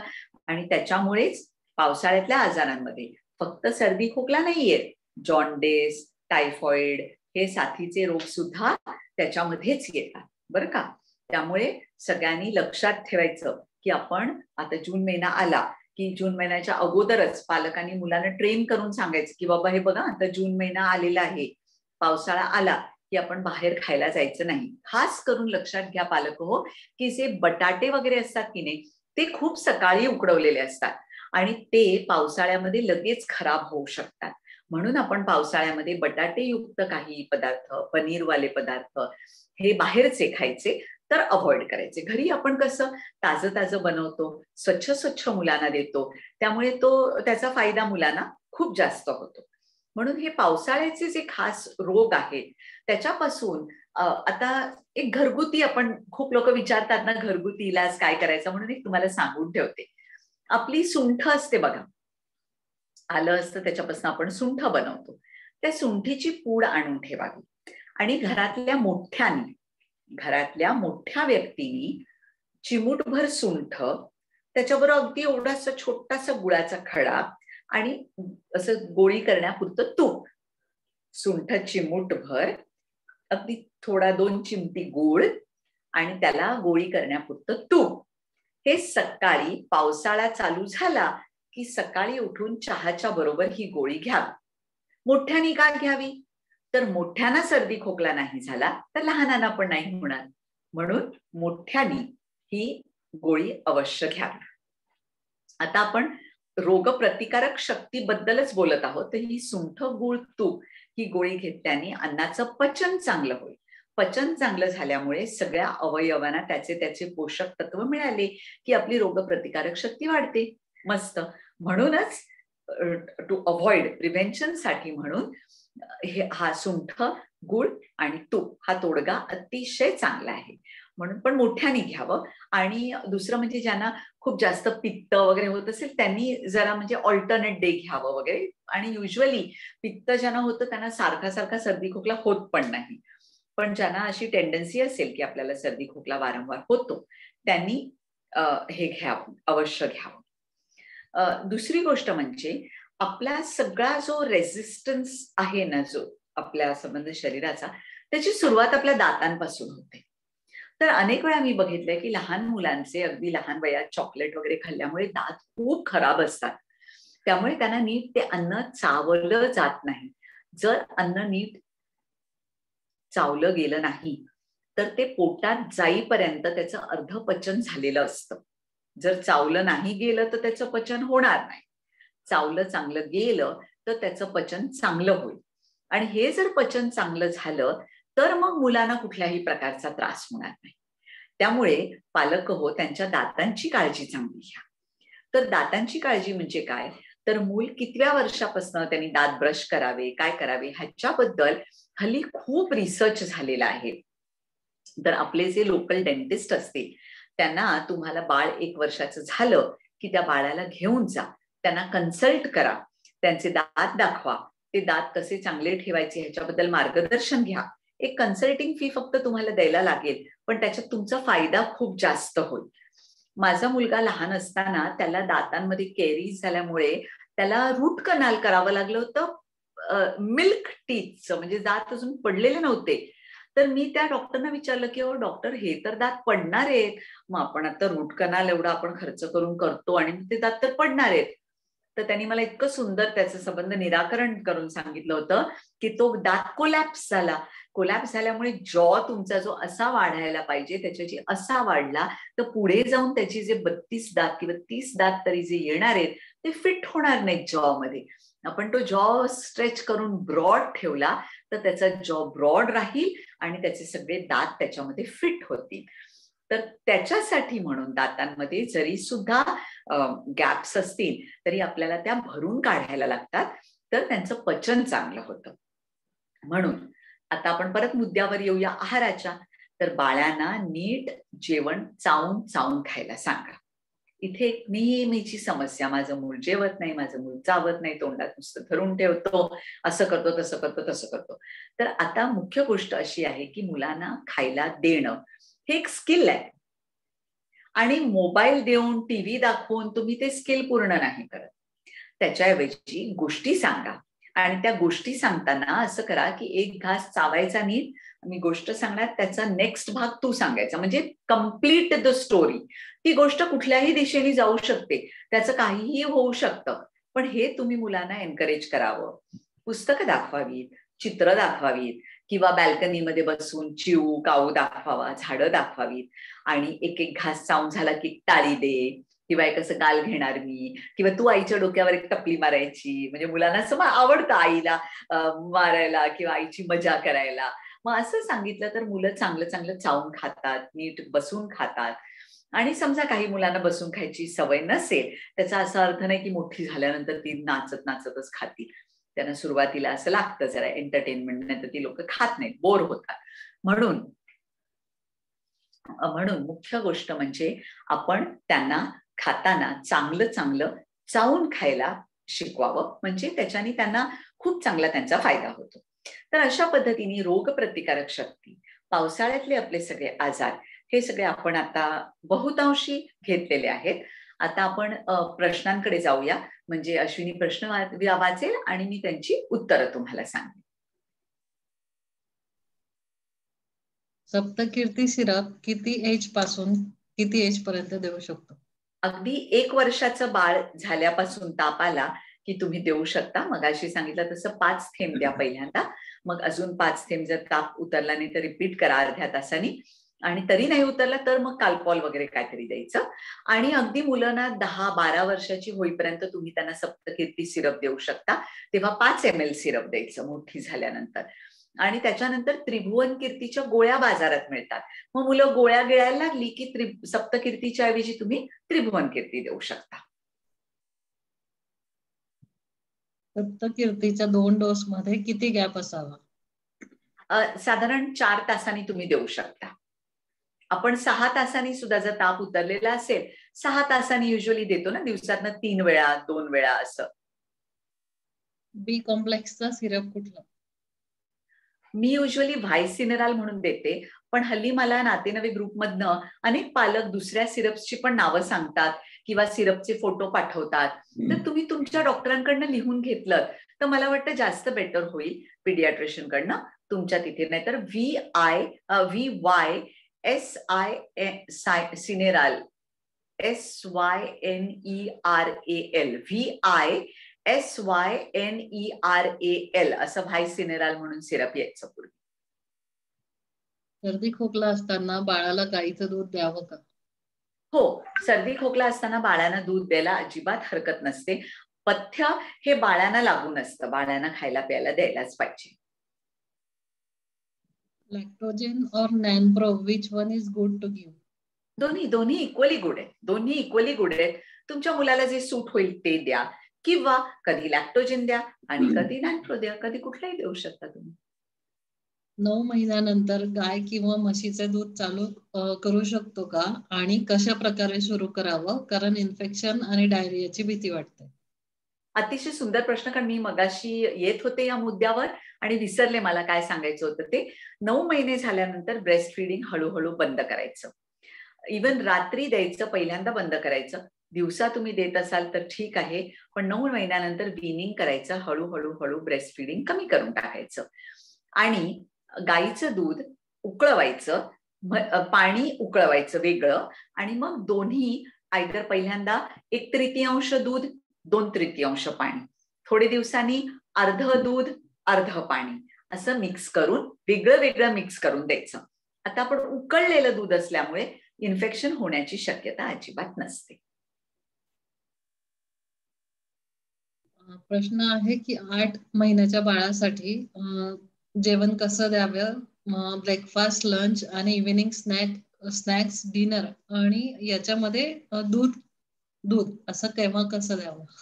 आता तुम्हाला मी मगाशी सांगितलंच आहे, सुप्रजा चॅनल बघा, सबस्क्राईब करा आणि तिथे कॉमेंट करा, विचारा. तुम्हाला जर काही कळलं नाही स्पेसिफिकली तर आम्ही तिथेच तुम्हाला उत्तर पण देऊ. आजकाल हार्मोन्सचे इंजेक्शन देऊन पैसे कमवण्यासाठी गायींना, म्हशींना, कोंबड्यांना हार्मोनचे इंजेक्शन दिले जातात. तर अशा परिस्थितीमध्ये एग्स मिल्क देताना मनात शंका येते, काय करावे कळत नाही. हे असे प्रॉडक्ट्स देणे योग्य आहे का, आणि याची साईड इफेक्ट्स आहेत का? आता हे ह्याला हॉर्मोन्स जे देतात आणि म्हशींना गायींकडनं दूध काढून घेतात, ते जे लोकल गवळी असतात ना, ते जास्त असं करतात. ऑक्सिटोसिन वगैरे हे पानवाल्यांकडे मिळतात आणि मग ते देतात, आणि मग गवळी आपल्याला अगदी घरासमोर गाय आणून सांगतात, बघा आम्ही दूध काढतोय. अगदी घरासमोर उभी असते आपल्या गाय, आपल्याला कळत नाही, पण तिला तिकडे ऑक्सिटोसिनचं इंजेक्शन दिलेलं असतं आणि ती दूध काढताना चांगला हंबरडा वगैरे असते, तर आपल्याला वाटतं वा वा किती नॅचरल, पण ऍक्च्युली तिला पेन होत असतं म्हणून ती तो आवाज काढत असते. तर मी तुम्हाला सजेस्ट करेन की तुमचं मूल असेल लहान तर पाश्चराइज्ड गोकुळ आहे, वारणा आहे, गोविंद आहे, नंतर मदर डेअरी आहे, नंतर कृष्णा आहे, अशी जी पाश्चराइज्ड दूध आहेत, अमूल आहे, आरे आहे, ही दुधं साऊथ मध्ये असाल तर नंदिनी म्हणून आहे, वर्का म्हणून आहे पंजाब साईडला नॉर्थला. तर ही सगळी जी पाश्चराइज्ड दुधं असतात ही अतिशय क्वालिटी कंट्रोल मध्ये निघालेली असतात. तर मी जिथे राहते आमच्या सोसायटीमध्ये ही सगळी दुधं टेस्ट केलेली होती की ह्याच्यामध्ये कुठल्याही पद्धतीची हॉर्मोन्स येत नाहीयेत ना, आणि ही सगळी सेफ आहेत. त्यामुळे तुम्ही पाश्चराइज्ड दुधं मुलांना द्यायला अजिबात हरकत नाही. मसाजसाठी कुठलं तेल वापरावं?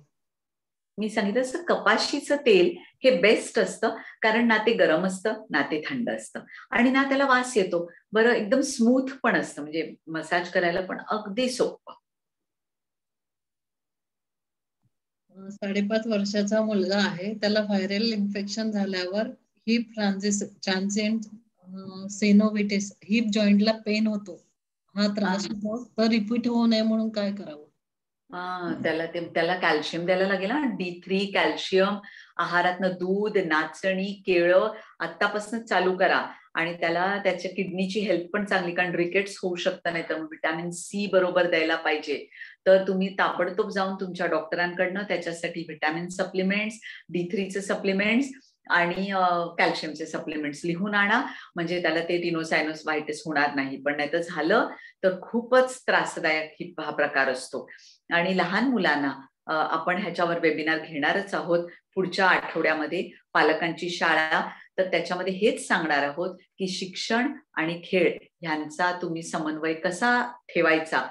तर पालकांची शाळा हा आपला उपक्रम, पहिला जो उपक्रम घेतला होता तो इतका सक्सेसफुल झाला की आम्हाला वारंवार की आम्ही त्यामध्ये सहभागी होऊ शकलो नाही. तर तुम्ही अजून एक सीझन, आता आपण म्हणूया नवीन हल्ली सीझन असतं, सेकंड सीझन, तर आपण दुसरा एक आता अजून एक पालकांची शाळा पुढच्या शनिवारी आणि रविवारी रात्री 8:30 ते 9:30 पालकांची शाळा या उपक्रमाखाली आपण 2 एपिसोड्स घेणार आहोत की अभ्यास म्हणजे तो किती आणि मुलांचं बालपण कसं जोपासायचं. तर तुम्ही त्याच्यामध्ये अवश्य रजिस्टर व्हा, म्हणजे तुम्हाला त्याचा मॅक्झिमम फायदा मिळेल. डॉक्टर रेकमेंड करतात की इयरली फ्लू वॅक्सिन जी असते ती किती इफेक्टिव्ह आहे? फ्लू वॅक्सिन इफेक्टिव्ह तर 100% आहे, पण काय माहिती, जपान, चायना, कोरिया ह्या देशांमध्ये जो सिव्हिअर इन्फ्लुएन्झा होतो तेवढा आपल्याकडे फ्लू होत नाही. त्यामुळे मी युजली मला जर कोणी विचारलं तर मी सांगते की इतक्यात नका देऊ मुलांना. नंतर वाटलं की इन्फ्लुएन्झाचे वेगळे स्ट्रेट्स आपल्याकडे आले तर आपण काय देऊ शकतो ना नंतर. काही त्याला असं नाही की अमुकच वेळी आपण द्यायचे. Every year D3 syrup 4 weak घ्यावं का? नाही, पहिल्यांदा 8 वीक्स D3 सिरप घ्यायचं असतं सुरुवातीला. 8 आठवडे, दर आठवड्याला 1 अशा प्रमाणे 8 आठवडे घ्यायचं असतं. त्याच्यानंतर महिन्यातनं एकदाच घ्यायचं असतं, महिन्यातनं एकदा. आणि ते लाईफ लॉंग जरी घ्यायला लागलं त्याचे काही साईड इफेक्ट नसतात, उलट ती हाडं अशी चांगली मजबूत होतात मस्तपैकी. आईसाठी कॅल्शियम सप्लिमेंट कोणते घ्यायचे? ऑस्टो कॅल्शियमच्या गोळ्या आहेत, ऑस्टो कॅल्शियम प्लस किंवा ऑस्टो कॅल्शियम फोर्ट, त्या सगळीकडे मिळतात म्हणून. आणि त्यांनी स्टोन वगैरे होत नाही म्हणून मी युजली ऑस्टो कॅल्शियमच्या गोळ्या घ्यायला सांगते. आणि त्या सगळीकडे मिळतात. तसं मी आयुर्वेदिक डॉक्टर आहे, आयुर्वेदामध्ये पण अस्थि पोषक वटी म्हणून एक आहे, मी कॅल म्हणून फायटोफार्माची आहे, त्या पण तुम्हाला जर आयुर्वेदिक घ्यायचं असेल तर तशा घेऊ शकता. अस्थि पोषक वटी किंवा मी कॅल, CAL. मी कॅल ही फायटोफार्माची आहे आणि अस्थि पोषक वटी ही धूत पापेश्वरची आहे. तर तुम्हाला जी गोळी ही घ्यायची असेल ॲलोपॅथिक तर ऑस्टो कॅल्शियम प्लस, 1 गोळी दोन्ही जेवणानंतर. डेंग्यू होऊन गेल्यानंतर मुलांची कशी काळजी घ्यावी? Very nice question. डेंग्यू होऊन गेल्यानंतर मुलांना खास करून त्यांची लिव्हर वीक होणार नाही म्हणून कुमारी आसव आहे. अमृतारिष्ट मगाशी सांगितलं ते कुमारी आसव. कुमारी आसव हे एक लिव्हर टॉनिक आहे. तर ते लिव्हर टॉनिक त्यांना द्यावं. आणि आहार आहे ना हळूहळू चालू करावा. जसं लहानपणी आपण पेज देतो, ज्यूस देतो, मग खीर देतो, असं करत करत करत त्यांना नॉर्मल आहारावर आणावं, नाही तर त्यांची लिव्हर डल राहते.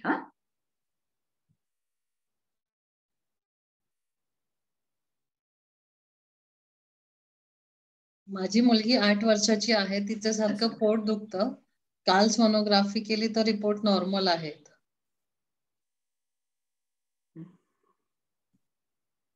आवाज येतोय? आता पण अगोदरच नाही आलं. ओके. 8 वर्षाची मुलगी आहे, तिचं सारखं पोट दुखतंय. काल सोनोग्राफी केली तर रिपोर्ट नॉर्मल आहे. पोट कुठे दुखतं? बेंबीच्या इथे दुखतं का त्यांना विचार.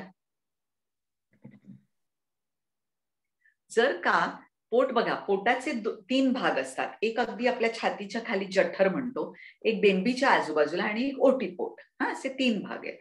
बेंबीच्या आजूबाजूलाच ह्या मुलीला दुखत असावं असं मला वाटतंय, कारण की हे एक कृमींचं लक्षण आहे.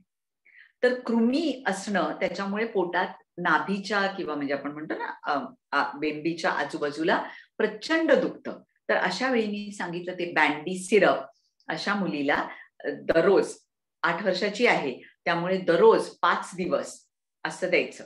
ते एक अजून सांगते, बँडी जसं जसं मुलं वाढत जातात, मी 1-2 वर्षाच्या बाळाला सांगितलं 1 बाटली द्यायची, पण 3 वर्षाचं बाळ झालं की 2 बाटल्या द्यायच्या एका वेळेला. मग 3 महिन्यांनी एकच बाटली द्यायची. पहिल्यांदा देताना 2 बाटल्या द्यायच्या. 4 आणि 5 वर्षाच्या मुलांना 3 बाटल्या द्यायच्या आणि 5 वर्षाच्या वर मुलांना 5 बाटल्या सलग, म्हणजे आज 1 दिवस, दुसऱ्या दिवशी 1 बाटली, तिसऱ्या दिवशी 1 बाटली, चौथ्या दिवशी 1 बाटली आणि 5व्या दिवशी 1 बाटली. हे देऊन झालं की मग दर 3 महिन्यांनी द्याल तेव्हा एकच बाटली द्यायची. तेव्हा मग 5 बाटल्या नाही द्यायच्या. सुरुवातीला 5 बाटल्या द्यायच्या. तुमचं मूल जर 5 वर्षाच्या वर असेल तर बँडी. तर आता ही 8 वर्षाची आहे, तर तुम्ही हिला 5 बाटल्या सलग दर दिवशी 1 अशा प्रमाणे द्या. त्यांनी तिचं पोटात दुखायचं थांबेल. डॉक्टरांनी 6 महिने फक्त आईचे दूध द्यायला सांगितले आहे, तर मी ऑस्टो कॅल्शियम आणि आयरन सिरप द्यायचं का? हो, द्यायचं ना तर ऑफकोर्स. कफ असताना दूध दिले तर चालते का 3 वर्षानंतर? हो हो, कफ असल्यानंतर काही मुलांना तर पथ्य काही नाही, मुलांना अवश्य द्यावं, ते पचवतात सगळं बिचारे. 5 वर्षाची मुलगी आहे. सकाळी लवकर उठवलं तर रोज मळमळ होते. स्कूल बसमध्ये पण उलटी होते. मळमळ होते त्यामुळे ती सकाळी काहीच खात नाही आणि स्कूलमध्ये पण खात नाही. घरी आल्यावर 1 वाजता डायरेक्ट जेवते. तर मळमळ कशी कमी होईल? ती मळमळ आहे ना, ती त्या डिझेलच्या वासाची मळमळ आहे, कळलं? डिझेलच्या वासाची मळमळ आहे. तर एक काम कर, रात्री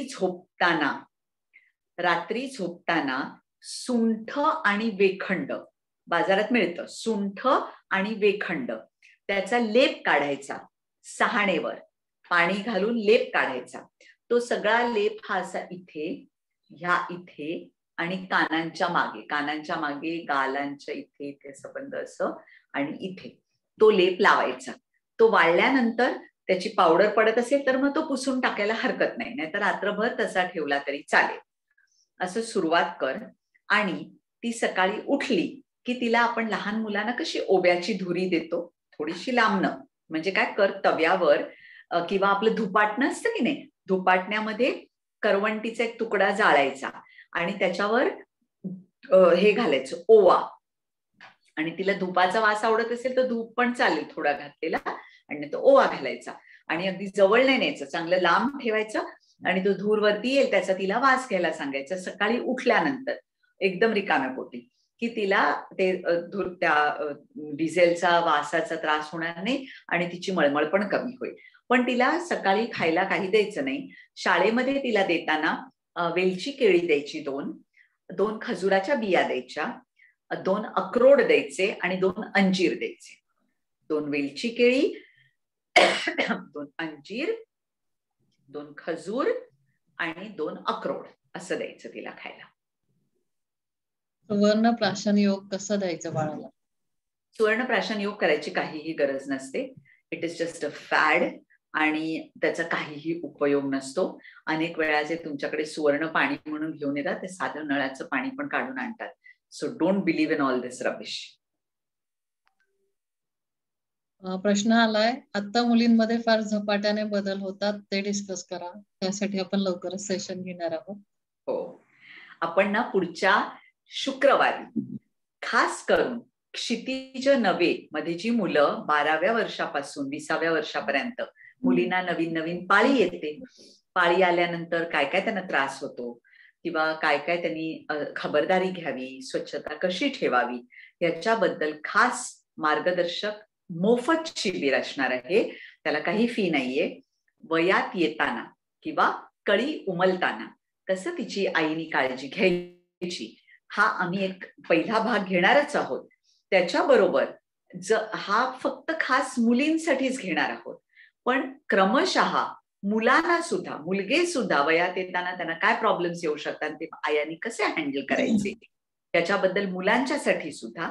आणि त्याच्यानंतर एक टोटल गायनॅक तुमचे जे काही प्रॉब्लेम्स असतात की अंगावरनं जास्त जाणं, कमी जाणं, हे प्रॉब्लेम्स हँडल करण्यासाठी अजून एक सेशन असणार आहे. पण पहिलं सेशन पुढच्या शुक्रवारी वयात येताना रात्री 8:30 ते 9:30. तर अलार्म लावा तुमच्या फोनमध्ये, कारण हे सत्र अतिशय महत्वाचं आहे आणि आम्ही तुम्हाला अतिशय सुंदर पद्धतीने हे सगळं समजावून सांगणार आहोत. इयरने दिलंय, त्यांच्या मुलाला बाळदमा आहे, त्याला दररोज पंप द्यावा लागतो. तो बंद होईल का की सुरूच राहील? डॉक्टर बोलले की 12 वर्षापर्यंत राहील. तर पंपमुळे काही साईड इफेक्ट होतात का? तो 5 वर्षाचा आहे. पंपामुळे साईड इफेक्ट तर काहीच होत नाहीत, त्याची काळजीच करू नका. पण मी जसं मगाशी सांगितलं, बँडी सिरप हे अवश्य त्याला द्या. श्वेत कण, त्याचं जे आपण म्हणतो ना इओसिनोफिल काउंट, हा त्याचा थोडासा वाढलेला असण्याची शक्यता आहे. त्याच्यामुळे त्याला तो इओसिनोफिलिया असं आम्ही म्हणतो बाळदम्याला, तर तो पूर्णपणे लगेच सुद्धा बरा होऊ शकतो. अहो, तर ते इओसिनोफिल काउंट करा तुम्ही, किती आहे ते. बँडी द्या आणि ते बँडी दिल्यानंतर त्याला जर लक्षणं त्याची कमी झाली आणि त्याला पंप लागणं कमी झालं तर मग तुम्ही, मला माहिती नाही तुम्ही कोण प्रश्न विचारलाय, पण तुम्ही अश्विनी ऍडमिनशी संपर्क साधा माझ्याशी तुम्ही पर्सनल कन्सल्टेशन घ्या आणि मी तुम्हाला औषधं माझ्या क्लिनिकमधनं मी खास ह्याच्यासाठी बनवते ती मी तुम्हाला पाठवीन आणि तुम्ही मुलाला देऊन you can be क्युअर्ड within 1 year. तो बाळ बरा पण होईल आणि पंपची गरज पण लागायची नाही. लहान बाळांना बालगुटी कशी द्यावी आणि कोणती द्यावी? बाळकुटी रेडीमेड सांडू कंपनीची शिशुविन म्हणून येते. शिशुविन सांडू कंपनीची रेडीमेड बाळगुटी येते. ती बाळगुटी तयारच असतं सिरप सारखं, त्यामुळे ते पहिल्यांदा 2-2 थेंब आणि 2 थेंब उकळलेलं पाणी मिक्स करून द्यावं आणि दर त्यांच्या महिन्याला ते वाढवायचं त्यांचं ते प्रमाण. बाळाला डेंटॉनिकच्या गोळ्या चालू केल्या तर चालतात का आणि त्या किती महिन्यापासून चालू करायच्या? 8 महिने झाले ना की डेंटॉनिक चालू करायला हरकत नाही, तेव्हा दात यायला लागतात आणि त्याच्यासाठीच ते असतात. तर ते आपण जे दूध बाटलीतनं देतो किंवा वाटी चमच्याने देणार असाल त्याच्यात त्या 4 गोळ्या घालून त्या मिक्स होतात, साखरेच्याच गोळ्या असतात, लगेच मिक्स होतात. ते दूध तुम्ही देऊ शकता मुलांना. 8 महिन्याच्या बाळाला साखर किंवा मीठ द्यावं का? नाही, युजली आम्ही सांगतो त्या कशातही साखर किंवा मीठ घालू नका. पूर्वी चालायचं, हल्ली का चालत नाही? कारण की बाळ सुद्धा हल्ली एवढी ऍक्टिव्ह राहिलेली नाहीये, म्हणून आम्ही साखर आणि मीठ नाही म्हणून सांगतो. प्रवासामध्ये मुलांना उलटी होत असेल तर काय करावे? उलटी होत असेल तर डोमस्टाल सिरप रेडी मिळतं, तेच द्यायचं, दुसरं काही नाहीये त्याला. किंवा मगाशी मी सांगितलं तसं ती ओव्याची धुरी देऊन आणि सुंठ वेखंड आदल्या रात्री लावून किंवा आत्तापासूनच लावायला लागलात तर प्रवास तुम्ही जेव्हा कराल तेव्हा त्यांना उलटीसारखं होणार नाही. बाळाला सोने उकळून द्यावे का? मुळीच नाही. 8 वर्षाचा मुलगा झाल्यावर काही 8 वर्षाच्या मुलगा झाल्यावर त्याला काही हार्मोन चेंजेस होतात का? नाही, एवढ्या लहान वयात नाही होत. मुलांची जी ग्रोथ सर्ज असते ना मुलग्यांची, ती मुलींच्या पेक्षा स्लो असते. मुलगे 14-15व्या वर्षी त्यांच्यामध्ये तुम्हाला चेंजेस दिसतात आणि त्यांची जी ग्रोथ स्पट असते ती त्यांच्या 16-17व्या वर्षी असते. मुलींची 12व्या-13व्या वर्षी असते. सध्याच्या वातावरणामध्ये इम्युनिटी वाढवण्यासाठी काय करू शकतो? मी आता सांगितलं तसं तुम्ही अमृतारिष्ट देऊ शकता. अमृतारिष्ट खूप छान, 2 चमचे औषध डबल पाणी घालून देऊ शकता.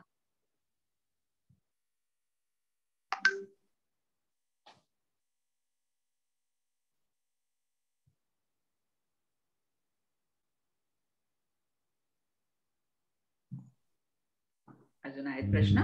हो. वेळ संपत आली आहे, पण 2 अनम्यूट करूया. हँड रेस आहे. ओके. Hello ma'am. हॅलो, बोला. मॅम, माझा असा प्रश्न होता की माझ्या मुली प्रॉपर जेवण करतात, म्हणजे मोठी मुलगी 3.5 वर्षाची आहे, छोटी 1.5 वर्षाची आहे. मोठी जवळजवळ 1.5 ते 1.25 पोळी खाणार आणि अर्ध्या तासाने परत मला मागणार काहीतरी खायला. म्हणजे मला असं वाटतं की हिचं पोट भरत नाहीये का, काय प्रॉब्लेम आहे नेमका? आणि लहानचं पण तसंच सेम, म्हणजे हिने खाल्लं की मग सेम तिला पण दुसरं काहीतरी स्नॅक्स, काहीतरी फ्रूट असं तिला लागणार कंटिन्युअस, आणि हे दिवसभर कंटिन्युअस चालू राहणार. त्यांना वजन म्हणजे वजन त्यांचं कमी आहे का? म्हणजे असं जास्त जाड्या नाहीयेत का? नाही, अशा एकीच मोठीचं वजन 13.5 किलो आहे आणि लहानचं 9.5 किलो. त्यांना ते मी आता सांगितलं ते बँडी द्या सिरप, हे कृमींमुळे होतंय. दिलेलं मॅम, मागच्या 15 दिवसापूर्वी दिलेलं, मग आता परत रिपीट महिन्याने रिपीट करा. एका महिन्याने परत रिपीट. हा, आणि मोठ्या मुलीला 5 बाटल्या सलग द्या आता द्याल तेव्हा. अच्छा, ठीक आहे. आणि छोटीला फक्त एकच द्या. A to Z सिरप देते मुलींना, मग त्याच्या A to Z चालेल, ते वायसेनल सारखंच आहे. हा, मग त्याच्या व्यतिरिक्त काही दुसरं? कॅल्शियम आणि आयर्न द्यायचं.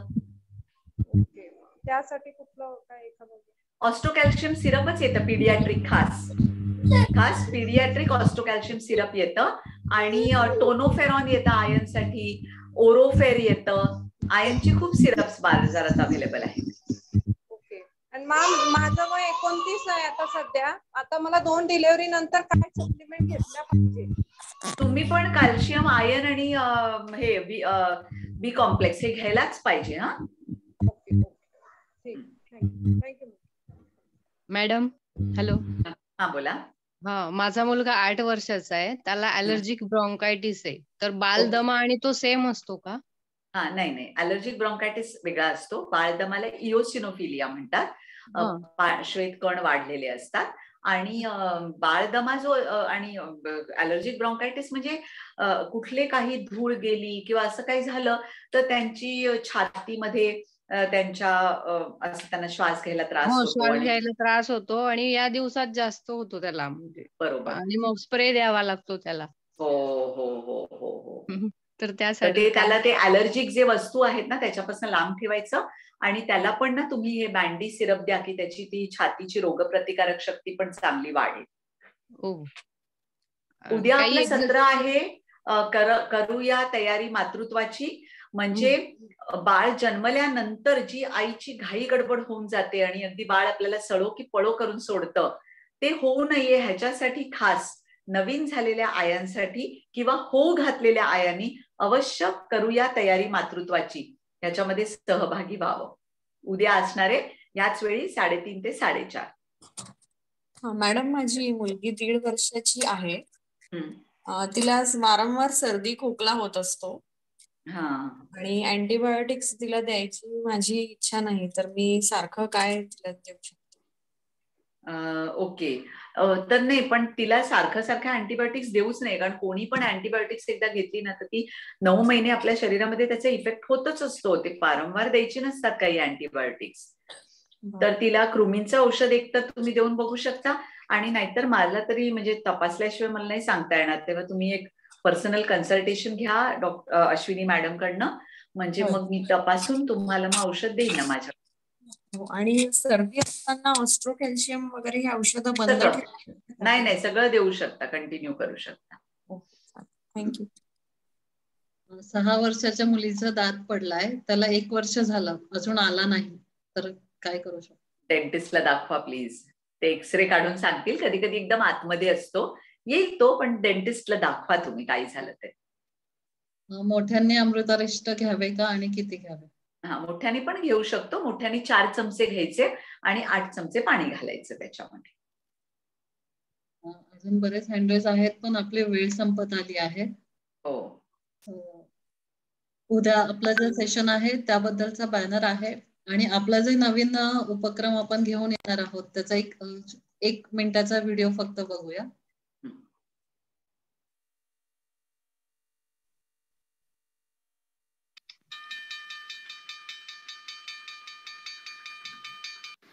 नमस्कार. पालकांची शाळा परत उघडली. पावसाळा आला. आपल्याकडे खूप फ्री टाइम पण असतो. जरा विचार करायला पण वेळ मिळतो.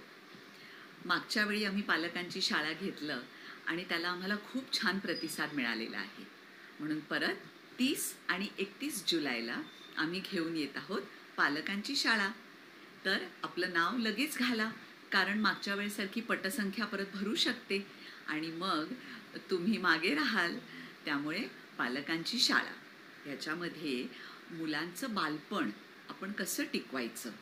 कारण आज अनेकांनी हल्ली बातमी वाचली असेल की 10 वर्षाच्या मुलाला हार्ट अटॅक येऊन तो वारला. म्हणून मुलांवर किती प्रेशर द्यायचं, त्यांचं बालपण कसं जोपासायचं ह्याच्याबद्दल आणि अभ्यासाचं मानसशास्त्र, अभ्यास म्हणजे नेमका काय, अशी 2 मार्गदर्शन शिबिरं घेऊन येत आहोत 30 आणि 31 जुलै रोजी. तर आपलं नाव लगेचच्या लगेच घालून टाका आमच्या शाळेत. नमस्कार.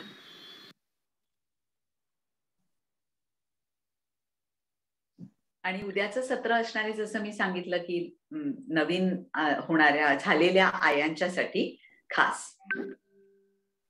मातृत्वाची तयारी. नियतीताई, खूपच छान तुम्ही आता माहिती दिलीत.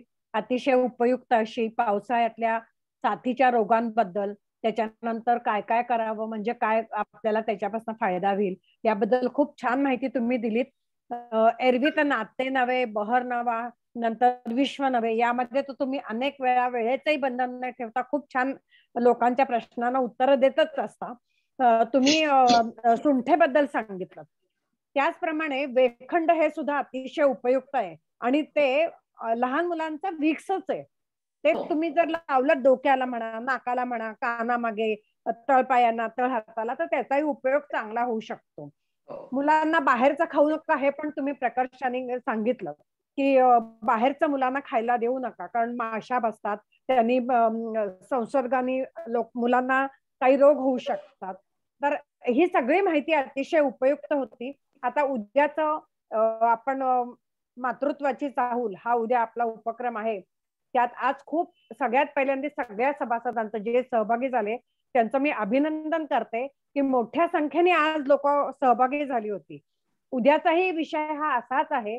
नवीन होऊ घालणाऱ्या माता आणि झालेल्या माता त्यांच्या प्रश्नांना, त्यांच्या येणाऱ्या शंका, म्हणजे त्यांना ज्या काय शंका असतात त्याचं सगळं निरसन करण्यासाठी उद्याचं सत्र आहे.